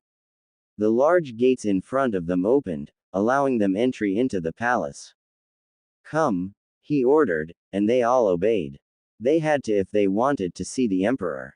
Behind them were 10 samurai who were similar to the ones encountered in the city, but wore a dark yellow armor instead of black. It seems they were here to help escort them to the emperor. They could tell they were not well trusted, for obvious reasons shown. As they walked through the grand halls, they noticed the amount of guards, which stood at attention through the palace. Unlike the town guards who wore black armor, these men were colored in what seemed to be a golden yellow dye. Considering this was the seat of power for the emperor, this amount of men stationed in the palace was only natural to protect him, and the difference in color clearly showed these men were in a different league. They also couldn't help but look at the decorated paintings of who they believed to be heroes and authoritative figures in the empire. One of which was in fact the Kyuubi in human form. Hinata broke the silence. Kyuubi. The demon turned his head to see the Hyuga. Could I ask why someone such as yourself would serve the emperor? To his surprise, her eyes held little fear, and could only chuckle in response. I have my reasons, dear Hinata, which you will see soon enough. The ninja made their own conclusion. Whoever was the emperor was powerful enough to gain a demon lord as his ally. They also knew that if they ever did go to war with the empire, they would easily lose. Finally they came to a pair of decorated doors, a guard on each side. Kyuubi nodded to the guards, who saluted in response. His Majesty is waiting inside, Kyuubi-sama. Kyuubi nodded, and turned to the Konoha sent team. I would advise you to watch your mouths. The threat was more directed at Kiba and Sakura more than anyone else, much to their confusion. The doors were opened, and they slowly walked through. What they laid eyes upon was a grand hall, the walls a golden color and great design that was lost in the east. They could see many people in the hall, all stopping their conversations to see who was it that came into the hall of the emperor. From the clothes they wore they could tell they were important. They walked along a large red carpet, which traveled all the way to some steps. Beside each side of the sides was two large, golden statues, one of a dragon, the other of a phoenix. On top of the steps was an elaborate throne of exalted design and architect. Sat on the throne was arguably the most powerful man on the whole continent, the Emperor of the West. Flanking the Emperor were 12 large figures in ornate armor, wielding large halberds and standing at attention. Said Emperor looked angry with the party. But that wasn't what shocked them all to the core. It can't be, Sakura muttered to herself, deep in distress on who sat on the seat of power. Even now Konohagakure seems to scorn my existence. By sending you to my lands, the figure spoke, his voice filled with venom. Kakashi finally managed to regain his voice, but still only able to mutter but a single word. Naruto.